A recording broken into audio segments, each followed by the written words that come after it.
미국이 한국에 520조 원을 요구했습니다. 96시간 안에 답하라는 최후 통첩이었습니다. 하지만 한국은 무릎 꿇는 대신 러시아로 날아갔습니다. 96시간 뒤 미국 항모 5,800명이 동해에서 눈과 귀를 잃었고 러시아가 선언했습니다. 캐나다 80조 계약, 독일의 배신, 520조를 뜯으려다 1,500조를 잃은 미국. 그 충격적인 전말을 지금 공개합니다. 시작하기 전 구독과 좋아요, 그리고 대한민국 화이팅 댓글로 한국을 응원해주세요. 제 이름은 네이선 콜드웰. 며칠 전까지만 해도 백악관 국가안보회의, 이른바 NSC의 아시아 담당 선임 보좌관이라는 직함을 달고 대통령의 바로 옆자리에 앉아있던 사람입니다. 지금 저는 워싱턴 러셀 상원 빌딩 지하 3층 의회 특별조사위원회 청문 대기실의 딱딱한 나무 벤치 위에 앉아 있습니다. 벤치 옆 접이식 테이블 위에는 두꺼운 투명 증거 봉투가 놓여 있었습니다. 그 안에 들어있는 것은 제가 직접 쓴 400페이지짜리 기밀 문서. 표지에 찍힌 붉은 글자가 증거 봉투의 비닐을 뚫고 저를 조롱하듯 빛나고 있었습니다. 한반도 통제 매뉴얼, 기밀 등급 최고, 22년간의 경력, 랜드 연구소에서 15년, NSC에서 7년. 대한민국이라는 나라를 가장 잘 아는 미국인이라고 자부했던 제 인생의 모든 확신과 자존심이 저 400페이지 안에 담겨 있었습니다.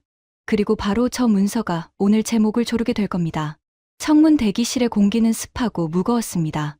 천장의 형광등 하나가 간헐적으로 깜빡이며 신경을 긁어댔고 어딘가에서 흘러나오는 환기 장치의 저주파 소음이 두개골 안쪽을 끊임없이 두드렸습니다. 변호사가 건네준 종이컵 속 커피는 이미 차갑게 식어 기름막이 떠 있었고 저는 그것을 한 모금도 마시지 못한 채 벽에 걸린 시계만 바라보고 있었습니다. 모든 비극은 정확히 6일 전에 시작되었습니다. 아니, 솔직히 말하자면 그보다 훨씬 전 제가 대한민국을 완벽하게 통제할 수 있다고 맹신하기 시작한 바로 그 순간부터 파멸의 씨앗은 싹을 틔우고 있었습니다. 6일 전 이른 아침 워싱턴은 뼈를 애는 듯한 한파에 잠겨 있었습니다. 백악관 웨스트윙 지하에 위치한 NSC 상황실의 이중 방음문을 열고 들어서는 순간 묵직한 가죽 의자들과 월넛 패널로 둘러싸인 그 공간에서 풍기는 특유의 냄새가 코끝을 찔렀습니다. 오래된 나무와 보안 장비의 열기, 그리고 밤새 브리핑을 준비한 참모들의 채취가 뒤섞인 권력의 냄새. 저는 그 냄새를 사랑했습니다. 테이블 상석에는 대통령이 앉아 있었고 양쪽으로 국방장관, 국가정보국장, 합참의장이 도열해 있었습니다. 저는 대통령의 바로 오른쪽 선임보좌관 전용석에 앉았습니다.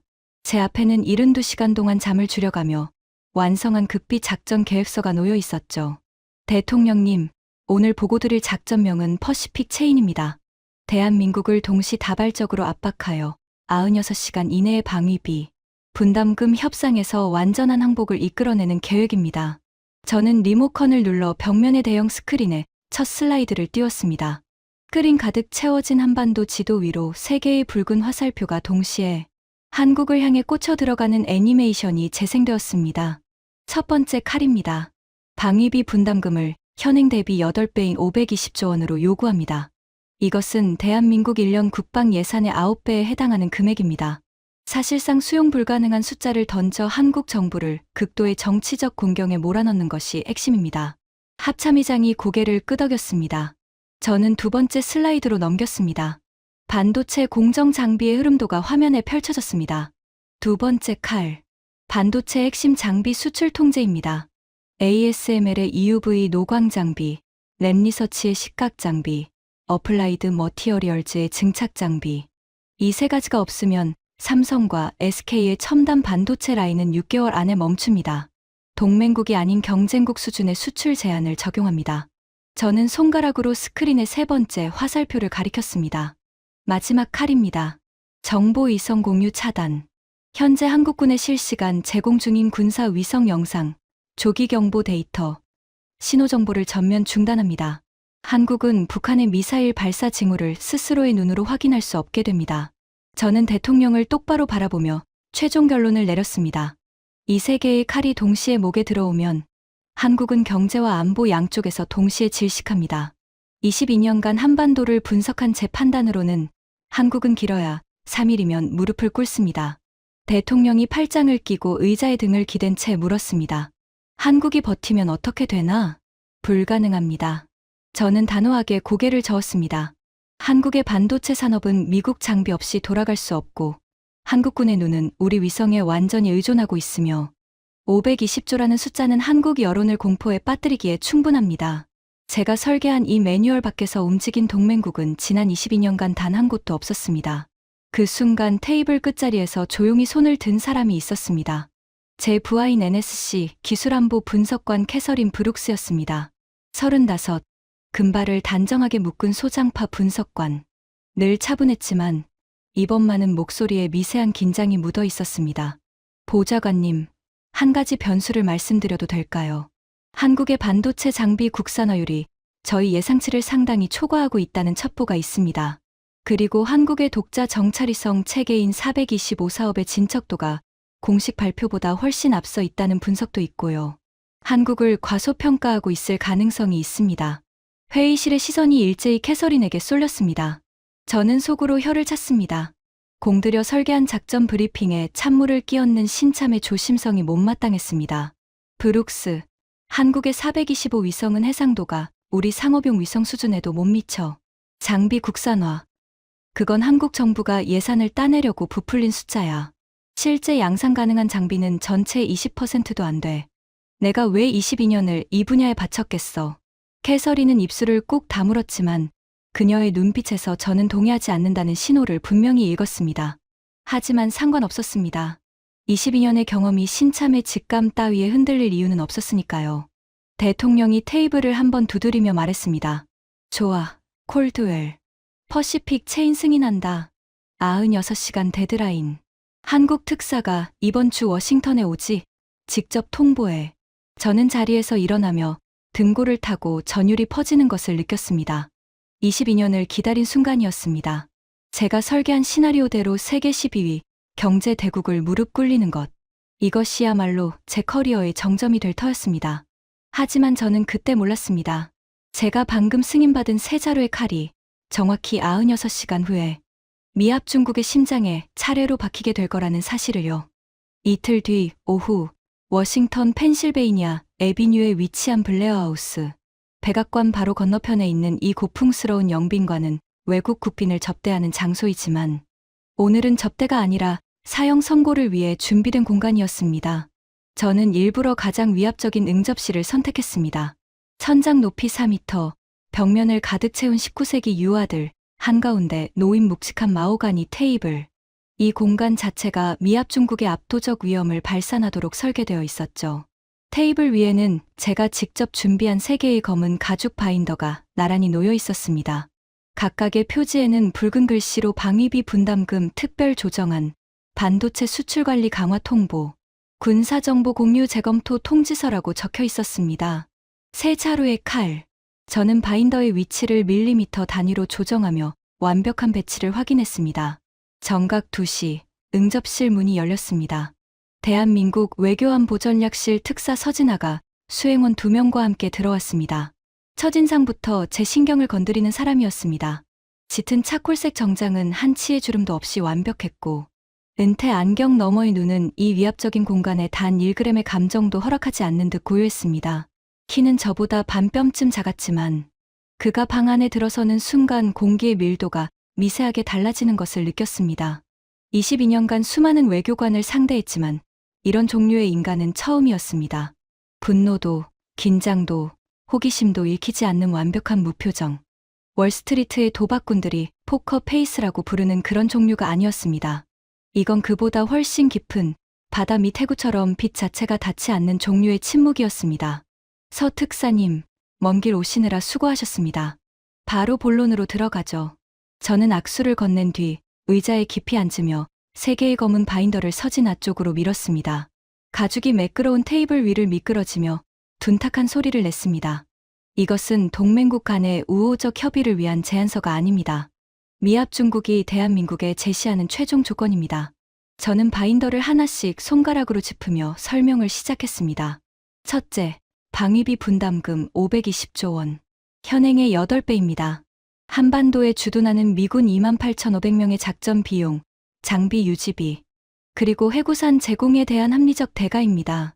둘째, 반도체 핵심 장비 수출 관리 강화. ASML, 램 리서치, 어플라이드 머티어리얼즈의 대한국 수출을 동맹국이 아닌 경쟁국 수준으로 재분류합니다. 셋째, 군사정보 공유 전면 재검토. 위성 영상, 조기 경보 데이터, 신호정보의 실시간 제공을 중단합니다. 저는 의자 등받이에 기대며 서진아의 얼굴을 관찰했습니다.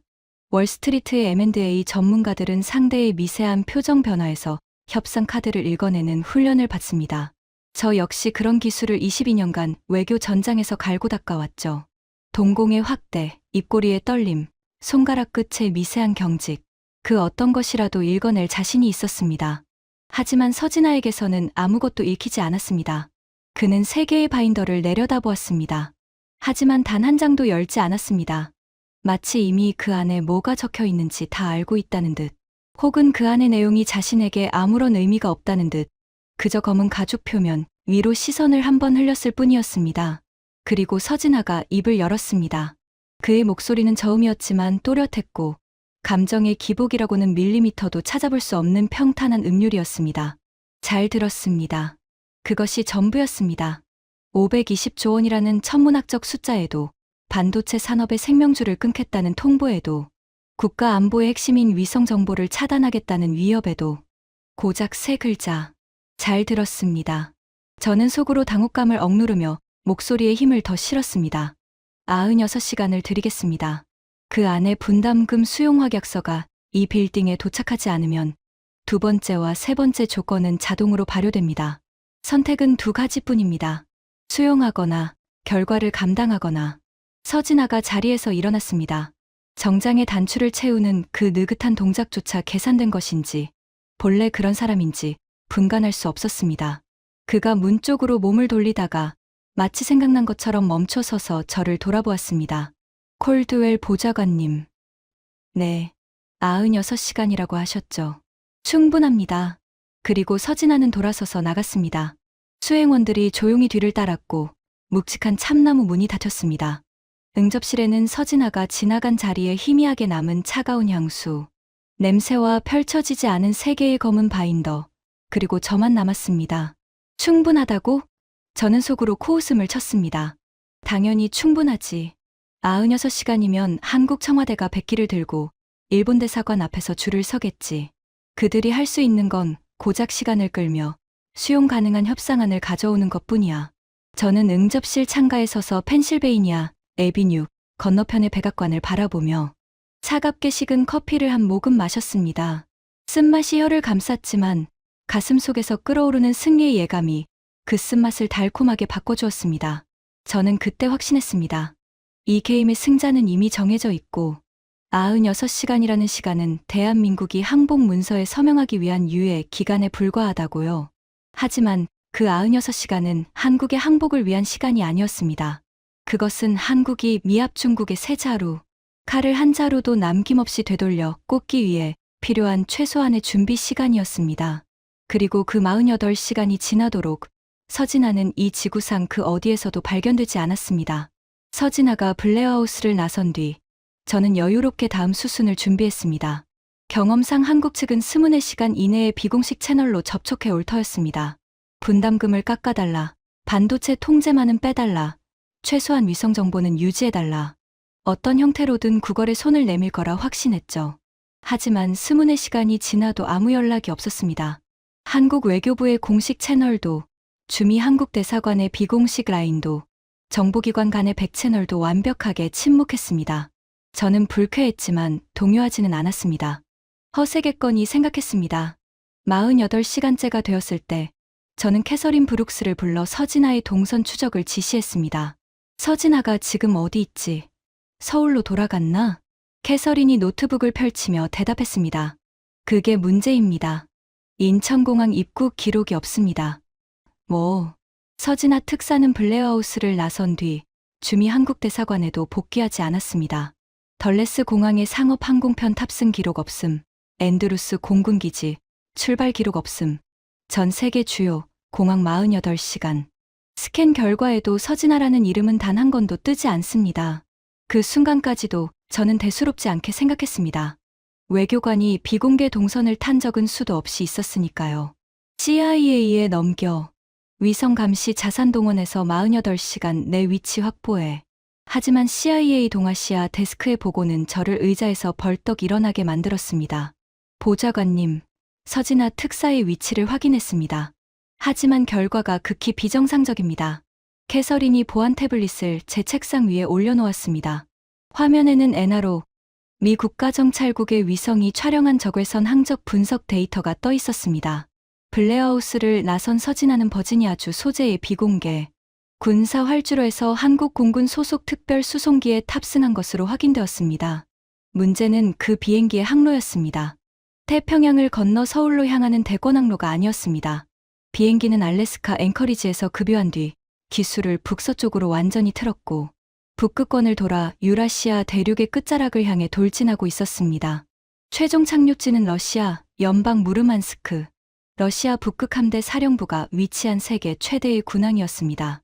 저는 태블릿을 들고 있던 손에서 힘이 빠지는 것을 느꼈습니다. 서울이 아니라 무르만스크, 미합 중국에게 96시간 통첩을 받은 직후에 적국, 러시아의 핵심 군사 기지로 날아갔단 말이야. 보좌관님, 무르만스크는 러시아 전략 핵잠수함 기지입니다. 북극 함대의 심장이자 러시아 핵전력의 최종 보루예요. 한국의 외교 특사가 갈 수 있는 곳이 아닙니다. 초청 없이는 러시아 군용기조차 접근할 수 없는 곳이에요. 캐서린의 말이 맞았습니다. 무르만스크 군항은 러시아가 외국 외교관에게 절대로 열지 않는 성역이었습니다. 그곳에 한국의 특사가 들어갔다는 것은 단순한 외교적 접촉이 아니라 러시아 최고 지도부의 직접 초청이 있었다는 뜻이었습니다. 하지만 저는 끓어오르는 불안을 억눌렀습니다. 겁먹은 나라가 적국의 바지가랑이라도 잡으려고 달려간 것이 분명하다고 스스로를 다독였습니다. 러시아가 미국의 동맹국을 감싸줄 이유는 이 지구상에 존재하지 않으니까요. 허세야. 죽을 놈이 지푸라기라도 잡으려고 달려간 거지.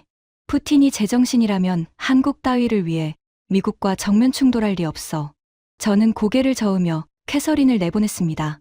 하지만 사무실 문이 닫히는 순간 블레어하우스에서 서진아가 보여줬던 그 기묘한 침묵이 떠올랐습니다.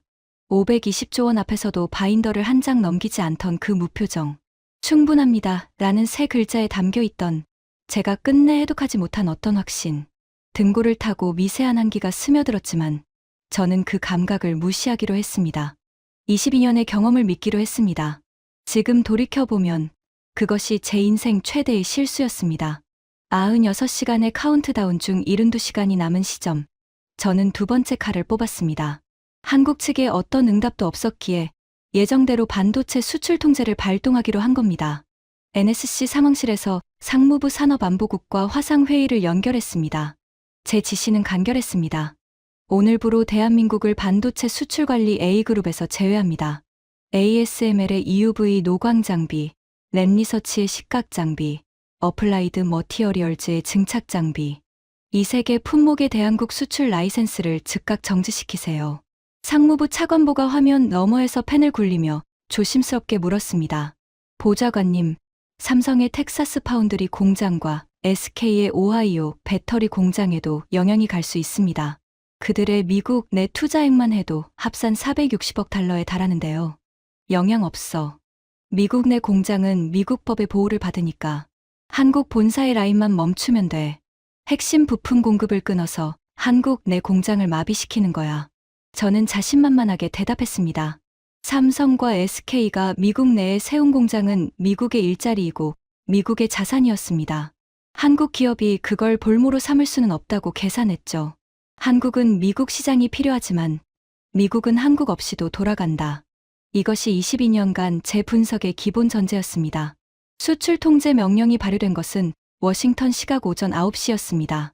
저는 블룸버그 단말기 앞에 앉아 한국 코스피 지수의 폭락을 기다렸습니다.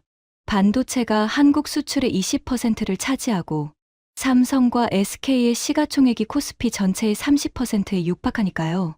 수출 통제 소식이 퍼지는 순간 외국인 투자자들이 한국 주식을 미친 듯이 던질 거라 예상했습니다. 하지만 예상은 12시간 만에 산산조각 났습니다. 워싱턴 시각 오후 9시, 서울 시각 다음날 오전 11시, 삼성 반도체가 긴급 성명을 발표했습니다. 캐서린이 실시간 번역을 읽어주는 목소리가 떨리고 있었습니다. 보좌관님, 삼성 성명 나왔습니다. 읽겠습니다. 미합 중국의 반도체 수출 관리 조치에 대응하여 삼성은 미국 텍사스주 테일러 파운드리 라인의 가동을 즉시 중단합니다. 현재 진행 중인 240억 달러 규모의 추가 투자 역시 전면 재검토에 들어갑니다. 뭐라고? 연이어 SK가 후속탄을 날렸습니다. SK 이노베이션 성명입니다. 오하이오, 조지아, 켄터키 소재 배터리 공장 3곳의 가동을 단계적으로 축소합니다. 220억 달러 규모의 미국 내 투자 계획을 전면 보류합니다. 저는 블룸버그 단말기로 고개를 돌렸습니다. 한국 코스피가 아니라 미국 나스닥이 비명을 지르고 있었습니다. 삼성 텍사스 공장은 미국 빅테크 기업들의 첨단 칩을 위탁 생산하는 핵심 거점이었습니다. 그 공장이 멈춘다는 뉴스가 퍼지자 실리콘밸리 전체가 발칵 뒤집혔습니다. 나스닥 반도체 지수가 장 시작 15분 만에 14% 급락했습니다. 인텔, AMD, 퀄컴, 엔비디아 전부 동반 하락 중입니다. 텍사스 주지사실에서 백악관으로 긴급 항해 전화가 왔고 오하이오 상원의원 사무실에서도 연락이 폭주하고 있습니다. 캐서린의 보고가 쏟아지는 동안 저는 단말기 화면 앞에서 굳어버렸습니다. 한국의 공장을 멈추려고 칼을 뽑았는데 멈춘 건 미국의 공장이었습니다. 삼성의 성명은 위협이 아니라 실행이었습니다. 통보한 지 4시간 만에 텍사스 공장의 클린룸 조명이 실제로 꺼지기 시작했다는 현지 보도가 나왔습니다. 하지만 진짜 충격은 그 다음이었습니다. 캐서린이 국가정보국에서 넘어온 긴급정보 보고서를 들고 뛰어왔습니다. 그녀의 얼굴에서 혈색이 완전히 빠져 있었습니다. 보좌관님, 이걸 보셔야 합니다. 한국의 반도체 장비 국산화율에 대한 기존 평가가 완전히 틀렸습니다. 뭐가 틀렸다는 거야? 저희가 파악한 국산화율은 20% 미만이었습니다. 하지만 한국이 극비리에 추진해온 K반도체 장비 프로젝트의 실제 진척도는 61%입니다. EUV는 아직이지만 시각, 증착, 세정, 검사, 장비의 국산 대체가 이미 양산 테스트 단계에 들어가 있었습니다. 61%, 우리 정보가 20%라고 했잖아. 어떻게 3배나 차이가 나? 한국이 의도적으로 낮은 수치를 흘렸습니다. 미국을 안심시키기 위해 국산화율을 축소 보고하는 한편, 실제로는 별도의 비공개 예산으로 장비 개발을 가속화하고 있었습니다. 보좌관님이 520조 통보를 하기 훨씬 전부터 이 준비는 진행되고 있었습니다. 머릿속이 하얘졌습니다. 한국은 미국의 반도체 통제를 이미 예상하고 있었고, 우리가 칼을 뽑기 전에 방패를 만들어 놓고 있었던 겁니다. 저는 22년 동안 한국을 분석했다고 자부했지만, 한국은 22년 동안 제 분석 모델 바깥에서 조용히 탈출구를 파고 있었습니다. 나스닥은 그날 하루 종일 피를 흘렸습니다. 미국 반도체 관련주 시가총액이 하루 만에 5,800억 달러, 한국 돈으로 약 780조 원이 증발했습니다. 제가 한국에서 520조를 뜯어내려다 미국 주식시장에서 780조가 날아간 겁니다. 완벽한 자충수였습니다. 반도체 부메랑에 충격이 가시기도 전에 저는 3번째 칼을 빼들었습니다. 남은 시간은 48시간. 반도체가 먹히지 않으니 안보를 흔들기로 한 겁니다. 한국군에 제공 중인 모든 군사 위성 데이터의 실시간 공유를 즉각 중단하라. 이 지시가 떨어진 건 반도체 사태가 터진 다음 날 새벽이었습니다. 미국은 전 세계에 수백 기의 군사 위성을 운용하고 있고, 그 위성들이 촬영한 영상과 수집한 신호를 동맹국에 선별적으로 공유합니다. 한국군의 경우 북한 미사일 기지 감시, 서해 해상 정찰, 북한군 이동 경로 추적 등 핵심적인 안보 정보를 미국 위성에 크게 의존하고 있었습니다. 그 눈을 빼버리면 한국은 북한 앞에서 장님이 됩니다. 안보 공포가 한국 국민을 휩쓸 것이고, 여론이 정부를 압박해서 결국 우리 조건을 수용할 수밖에 없습니다. 저는 이것이 가장 확실한 한방이라고 확신했습니다. 반도체는 한국이 대비하고 있었을지 몰라도 군사 위성만큼은 대체 불가능한 미국의 절대 자산이니까요. 한국이 독자 위성을 띄운다고 해봤자 해상도나 커버리지에서 미국의 발끝에도 못 미칠 것이라는 게 제 22년간의 분석이었습니다. 위성 데이터 차단 명령은 펜타곤을 통해 즉각 실행되었습니다. 한국군 합참에 실시간으로 전송되던 위성 영상 피드가 일제히 검은 화면으로 바뀌는 순간, 저는 상황실 스크린을 바라보며 고개를 끄덕였습니다. 이제 진짜 벼랑 끝이야. 눈이 멀면 어떤 나라든 무릎을 꿇게 되어 있어. 하지만 채 3시간도 지나지 않아 국가정보국장실에서 긴급 연락이 왔습니다. 전화를 받은 캐서린의 표정이 순식간에 일그러졌습니다. 보좌관님, 국가정보국에서 코드 블랙 보고가 올라왔습니다. 코드 블랙. 미국 정보 커뮤니티에서 가장 심각한 정보 실패를 의미하는 등급이었습니다. 저는 심장이 한 박자 멈추는 것을 느꼈습니다. 무슨 일이야? 우리가 한국의 위성 데이터를 차단했습니다. 하지만 한국군에 아무런 영향이 없습니다. 한국 합참의 작전 템포가 전혀 바뀌지 않았습니다. 북한 감시 활동도, 서해 정찰도, 동해 대잠 작전도 정상 가동 중입니다. 불가능해. 우리 위성 없이 어떻게 그게 가능하지? 캐서린이 태블릿을 꺼내 화면을 넘겼습니다. 거기에는 NSA가 한반도 상공에서 포착한 전파 신호 분석 데이터가 펼쳐져 있었습니다.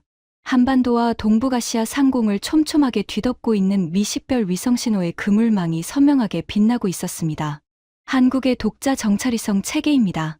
425 사업이라고 불리는 프로젝트인데 공식 발표에 따르면 아직 초기 시험 운용 단계라고 되어 있었습니다. 하지만 실제로는 이미 5기의 정찰위성이 궤도에 올라가 있고 해상도는 공식 발표치의 3배인 30cm급입니다. 30cm? 저는 의자 등받이를 움켜쥐었습니다. 그건 차량 번호판까지 읽을 수 있는 해상도입니다. 우리가 동맹국에 공유하던 군사 영상의 해상도와 맞먹는, 아니 특정 대역에서는 능가하는 수준이었습니다. 그런데 보좌관님, 더 심각한 문제가 있습니다. 캐서린의 목소리가 한 톤 더 낮아졌습니다. 국가정보국이 최근 6개월간의 정보 수집 기록을 역추적했습니다. 그런데 우리 정보기관이 작성한 동해서의 해상 정찰 보고서의 원천, 데이터 중 상당 부분이 미국 자체 위성이 아니라 한국 425 위성이 수집한 영상이었습니다. 저는 캐서린의 말을 이해하는데 몇 초가 걸렸습니다. 이해한 순간 등골을 타고 얼음물이 쏟아지는 것 같았습니다. 잠깐. 그러니까 우리가 한국 위성 데이터를 쓰고 있었다는 거야? 한국의 위성 정보를 제공하는 게 아니라 거꾸로 한국의 위성 데이터를 우리가 가져다 쓰고 있었다고? 정확합니다. 한국이 미국과의 정보 공유 채널에 자국 위성 데이터를 슬쩍 섞어 넣고 있었습니다. 우리 분석관들은 그것이 미국 위성의 데이터인 줄 알고 보고서에 사용했고요. 지금 우리가 위성 공유를 차단한 건 한국의 눈을 빼는 게 아니라 우리 자신의 정보 소스 하나를 끊어버린 겁니다. 저는 두 손으로 얼굴을 감쌌습니다. 세 번째 칼마저 부메랑이었습니다. 한국의 눈을 멀게 하려고 위성을 차단했는데 오히려 정보 공백이 생긴 것은 미국 쪽이었습니다. 22년간 한국을 감시하고 통제한다고 자부했던 제가 실은 한국이 건네주는 정보를 받아먹고 있었다는 사실, 감시당하고 있었던 것은 한국이 아니라 접니다. 그리고 바로 그 순간 한국 외교부가 냉담한 한 줄 성명을 발표했습니다. 대한민국은 미합 중국의 군사정보 공유 중단 조치에 대응하여 한미 간 정보 교환 채널을 통해 제공해 온 대한민국 독자 수집 정보의 공유를 즉시 중단합니다.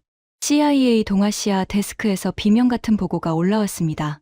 한반도 북부 지역의 정보 수집 능력이 30% 이상 감소했다는 긴급 경고였습니다.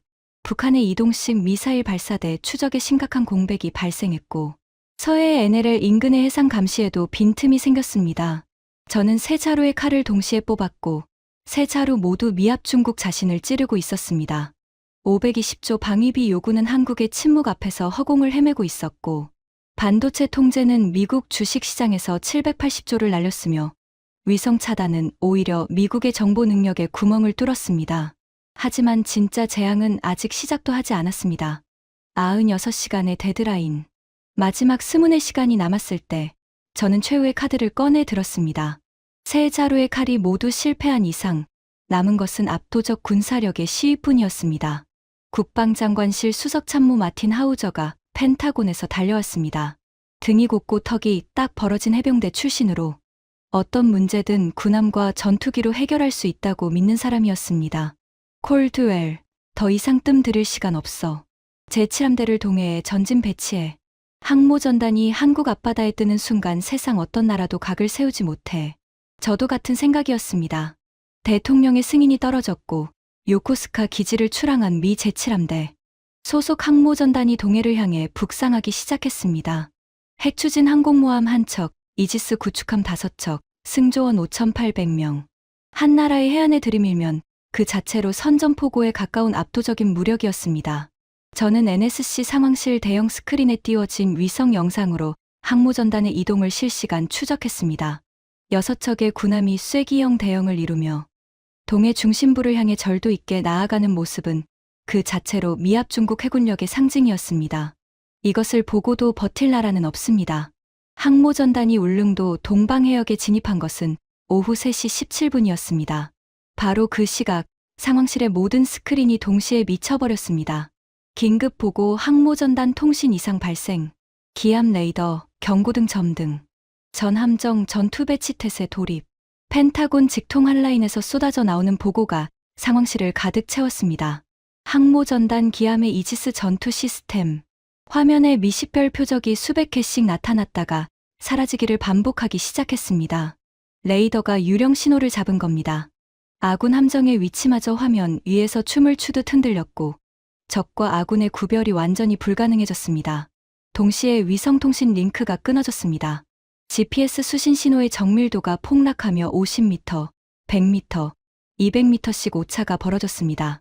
함대의 눈인 레이더와 귀인 통신, 방향 감각인 GPS가 동시에 마비된 겁니다. 제7함대 사령관의 긴급 교신이 상황실 스피커를 통해 울려 퍼졌습니다. 잡음 섞인 음성이었지만 절박함은 선명하게 전해졌습니다. 워싱턴, 여기 제7함대 기함. 대규모 전자전 공격을 받고 있다. 발신원 식별 불가. 이지스 시스템 정상 작동 불능. GPS 오차 200m 이상. 위성통신 간헐적 단절. 함재기 출격 불가. 현재 전투 능력 상실. 반복한다. 전투 능력 상실. 상황실이 얼어붙었습니다. 미합 중국 해군의 최정예 항모전단이 전투 능력을 상실했다. 미사일 한 발 맞은 것도 아니고 잠수함의 어뢰에 피격된 것도 아닙니다. 보이지 않는 전자파의 장벽에 갇혀 눈과 귀가 완전히 먹어버린 겁니다. 발신원을 찾아. 당장 찾으란 말이야. 누가 전자전을 걸고 있는 거야? 북한이야. 중국이야. 마틴 하우저가 고함을 쳤습니다. 하지만 NSA의 전자전 분석 결과는 모두를 더 깊은 절망으로 밀어넣었습니다. 보좌관님, 전자전 신호의 패턴을 분석했습니다. 2개의 서로 다른 교란원이 동시에 작동하고 있습니다. 2개? 하나는 동해 북동쪽 수역에서 발신되고 있습니다. 신호 특성상 러시아 태평양 함대 소속 전자전함으로 추정됩니다. 레이더 교란과 GPS 재밍을 담당하고 있고요. 캐서린이 2번째 교란원의 데이터를 스크린에 띄웠습니다.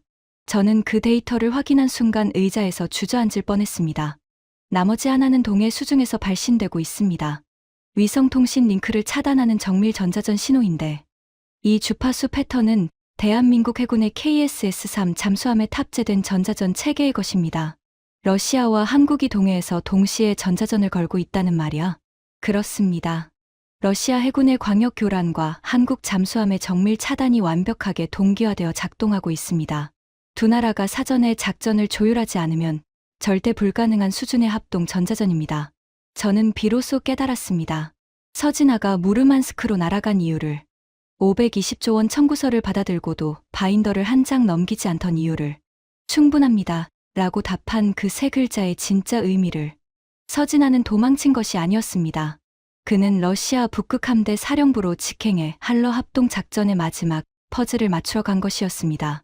미국이 항모를 보내올 것을 이미 예측하고 그 항모를 동해의 전자전 장벽 안에 가두기 위한 덫을 짜러 간 것이었습니다. 저는 떨리는 목소리로 중얼거렸습니다. 96시간이 충분하다고 한 건 이것 때문이었어. 한국은 우리가 세 자루의 칼을 뽑을 때마다 정확히 그 칼이 우리 자신을 찌르도록 판을 짜고 있었던 거야. 처음부터 끝까지. 상황실 스크린에는 동해 한가운데서 표류하는 미 항모전단의 위치가 불안정하게 깜빡이고 있었습니다. 5,800명의 미군 장병이 눈과 귀를 잃은 채 적도 아군도 구분할 수 없는 바다 위에 갇혀 있었습니다.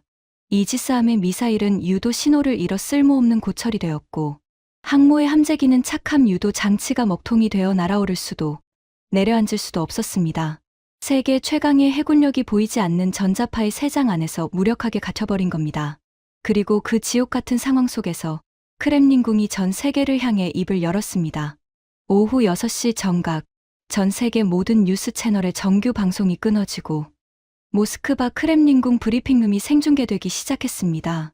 연단에 오른 사람은 크렘린궁 안보회의 제1부의장 드미트리 볼코프였습니다. 볼코프.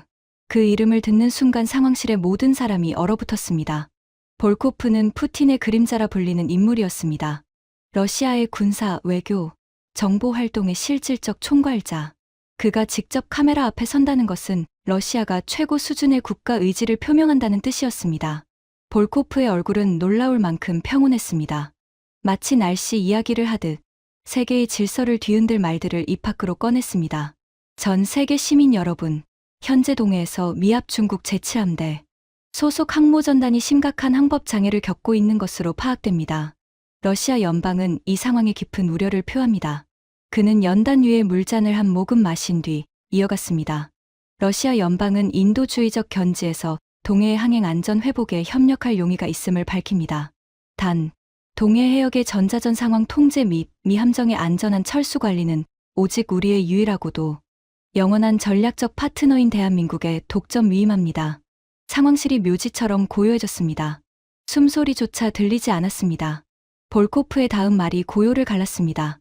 미합 중국이 자국 장병 5,800명의 안전한 귀환을 원하신다면 워싱턴이 아닌 서울에 전화하시기를 권합니다. 저는 의자에 앉은 채 몸이 굳어버렸습니다. 북극 함대의 주인인 러시아가 자국의 전략적 이익이 걸린 동해의 통제권을 아시아의 반도 국가에게 통째로 넘겨버린 겁니다. 이것은 한국에 대한 호의가 아니었습니다. 미국에 대한 완벽하고 치밀하게 계산된 모욕이었습니다. 520조 원을 뜯어내겠다며 칼을 들이밀었던 바로 그 나라에게 5,800명의 목숨을 구걸해야 하는 상황. 세계가 실시간으로 지켜보는 앞에서 미합 중국의 최강 전력이 한국의 기술에 의해 무력화되었다는 사실이 만천하에 공개된 겁니다. 마틴 하우저가 주먹으로 테이블을 내리쳤습니다. 당장 태평양 사령부의 전력을 동원해서 전자전을 뚫어. 우리가 한국 따위에 머리를 숙일 수는 없어. 캐서린이 차갑게 대답했습니다. 불가능합니다.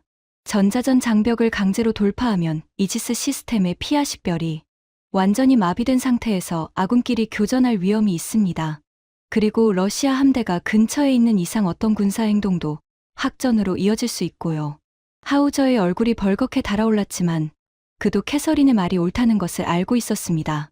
전자전 속에서 눈먼 이지스함이 아군 함정을 적으로 오인해 미사일을 발사하는 순간 그것은 미국 해군 역사상 최악의 참사가 될 터였습니다. 저는 상황실의 거대한 스크린을 올려다보았습니다. 동해 위성 영상 위에 6개의 붉은 점이 불안정하게 흔들리고 있었습니다. 5,800명의 미군 장병이 갇혀있는 전자전의 3장.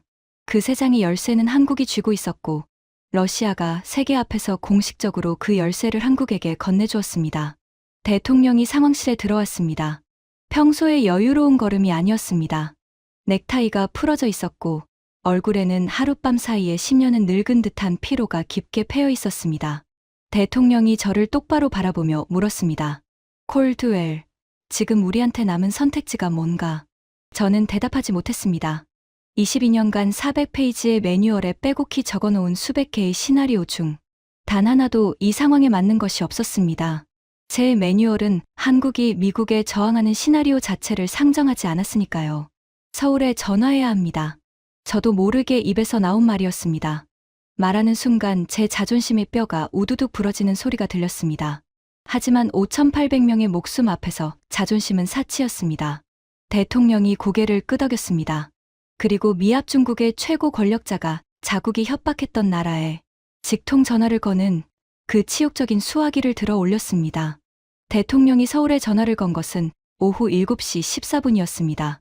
미합 중국의 최고 권력자가 동맹국에 전화를 거는 것은 일상적인 일이지만 이번은 달랐습니다. 명령이 아니라 요청이었고 통보가 아니라 간청이었습니다. 60년 한미 동맹 역사상 미국이 한국에 도움을 구한 것은 이것이 최초였습니다. 통화는 8분간 이어졌습니다. 상황실의 누구도 대통령의 표정을 감히 올려다보지 못했습니다. 통화가 끝나고 대통령이 수화기를 내려놓았을 때 그의 입술은 얇은 실선처럼 꽉 다물려 있었습니다. 한국이 항모전단 구출에 동의했다. 단, 전자전 해제와 안전항로 유도는 한국 해군이 전적으로 통제한다. 우리는 따를 뿐이다. 마틴 하우저가 이를 악물었지만 아무 말도 하지 못했습니다. 5,800명의 목숨 앞에서 자존심을 내세울 사람은 이 방에 없었습니다. 30분 뒤 동해 수심 150m 아래에서 유령이 모습을 드러냈습니다. 대한민국 해군 소속 KSS-3 잠수함 안창호함. 배수량 3,800톤, 공기부료 추진 체계를 탑재한 세계 최대급 재래식 잠수함이었습니다. 이 잠수함은 수주 전부터 동해 깊은 곳에서 단 한 번도 수면 위로 올라오지 않은 채 숨죽이고 대기하고 있었습니다. 미국의 소남항도, 러시아의 대잠 경계망도 이 잠수함의 존재를 감지하지 못했습니다. 소음 수준이 해양 배경 잡음과 구분이 불가능한 수준이었기 때문입니다. 안창호함이 전자전 장벽 안으로 교신을 보냈습니다. 항모전단의 모든 함정에서 스피커가 일제히 켜졌습니다. 지직거리는 잡음이 사라지고 칼날처럼 선명한 음성이 흘러나왔습니다. 미 제7함대 항모전단, 여기는 대한민국 해군 안창호함입니다. 현 시각부로 동해 전자전 상황의 통제권을 보남이 인수합니다. 지금부터 전자전 교란을 단계적으로 해제하겠습니다. 해제 완료까지 약 12분 소요됩니다. 모든 함정은 현 위치를 유지하고 보남이 전송하는 KPS 좌표에 따라 행동하십시오. KPS, 한국의 독자 위성항법 시스템이었습니다. GPS가 무력화된 상황에서 한국의 위성만이 유일한 눈이 되어줄 수 있었습니다. 세계 최강 항모전단의 5,800명이 한국 잠수함 한 척이 쏘아주는 좌표의 운명을 맡겨야 하는 순간이었습니다. 안창호함은 KPS 위성 링크를 통해 항모전단 전 함정의 실시간 좌표를 전송하기 시작했습니다. 이지스함의 먹통이었던 화면에 새로운 좌표계가 떠올랐습니다. GPS가 아닌 KPS 기반의 정밀 항법 데이터. 오차 범위 30cm. 미국의 군사용 GPS보다 정밀한 수치였습니다. 동시에 전자전 교란 신호가 하나씩 꺼지기 시작했습니다. 레이더 화면에서 수백 개의 유령 표적이 사라지고 위성통신 링크가 하나씩 복구되었습니다. 12분 뒤 항모전단의 모든 시스템이 정상으로 돌아왔습니다. 하지만 복구된 시스템의 화면에 떠오른 것은 이합 중국 해군의 위험이 아니었습니다. 항모전단의 레이더에 한국 잠수함이 송출하는 안전항로가 선명하게 표시되었습니다. 동해를 빠져나가 일본 해역으로 철수하는 경로였습니다. 항모전단 사령관의 교신이 상황실에 올렸습니다. 워싱턴, 여기 제7함대 기함. 한국 해군이 제공한 안전항로를 확인했다. 한국 해군의 KPS 유도에 따라 철수를 개시한다. 5,800명의 미군이 탄 6척의 군함이 한국 잠수함 한 척의 안내를 받으며 줄지어 동해를 빠져나가기 시작했습니다. CNN, BBC, 알자지라가 러시아 해군이 제공한 단독 항공 영상을 통해 이 장면을 전 세계에 생중계했습니다.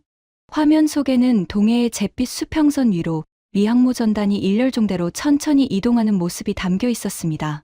그리고 그 함대의 선두에서 시커먼 세일만 수면 위로 살짝 내민 채 유유히 항로를 이끄는 작은 그림자. 태극 마크가 선명한 안창호함이었습니다. 세계 최강의 항모전단이 배수량 3,800톤짜리 재래식 잠수함의 뒤를 고분고분 따라가는 그 장면은 그 자체로 60년. 태평양 패권의 종말을 선언하는 한 장의 사진이었습니다. 저는 상황실 구석 의자에 주저앉아 그 화면을 바라보았습니다. 520조 원을 뜯어내겠다며 협박했던 나라가 5,800명의 목숨을 구해주고 있었습니다. 총 한 발 쏘지 않고 피 한 방울 흘리지 않고 대한민국은 기술력 하나로 미합 중국의 최강 전력을 무력화시킨 뒤 그 무력화된 함대를 자비롭게 구출하여 집으로 돌려보내고 있었습니다. 이것은 군사적 패배보다 1000배는 잔인한 도덕적 굴복이었습니다. 미국은 적에게 무릎 꿇은 것이 아니라 자신이 짓밟으려 했던 동맹에게 목숨을 빚진 채무자가 되어버린 겁니다. 그리고 그 생중계 화면이 전 세계로 퍼져나간 뒤 도미노가 무너지기 시작했습니다. 가장 먼저 캐나다가 움직였습니다. 항모전단 철수 영상이 나간 지 불과 5시간 만에 오타와에서 캐나다 국방장관이 긴급 기자회견을 열었습니다. 캐나다 정부는 차기 잠수함 도입 사업의 기존 다국적 경쟁 입찰을 전면 취소합니다. 대한민국과 80조 원 규모의 단독 수의계약 협상에 돌입할 것을 공식 선언합니다. 동해에서 증명된 한국 잠수함의 압도적 전자전 능력과 스텔스 성능은 그 어떤 제안서, 수백 페이지보다 강력한 증거였습니다. 80조 원. 미국, 영국, 프랑스의 방산 기업들이 수년간 로비와 기술, 시연에 공들였던 캐나다 역사상 최대 규모의 국방 사업이 동해의 12분짜리 실시간 시연 한 번에 한국으로 넘어간 겁니다. 그 다음은 노르웨이였습니다. 북극해 인접국인 노르웨이가 한국의 KPS 위성왕법 시스템 도입을 공식 발표했습니다. 미국의 GPS에 의존하던 북해 항로 관제를 KPS 기반으로 전환하겠다는 선언이었습니다. 폴란드도 뒤를 이었습니다. 한국산 K2 전차와 K9 자주포를 이미 대량 도입한 폴란드가 군사, 통신 체계 전체를 KPS 기반으로 재편하겠다고 발표했습니다. 하지만 진짜 대지진은 호주에서 터졌습니다. 캔버라에서 호주 국방장관이 의회 연설을 통해 폭탄 선언을 했습니다. 호주 정부는 AUKUS 안보 동맹의 잠수함 도입 계획을 전면 재검토합니다. 미국과 영국의 핵 추진 잠수함만이 유일한 선택지가 아니라는 점이 동해에서 명백히 증명되었습니다. AUKUS, 미국, 영국, 호주의 3국 안보 동맹이자 미국이 태평양 패권을 유지하기 위한 핵심 축이었습니다. 그 축이 흔들렸습니다.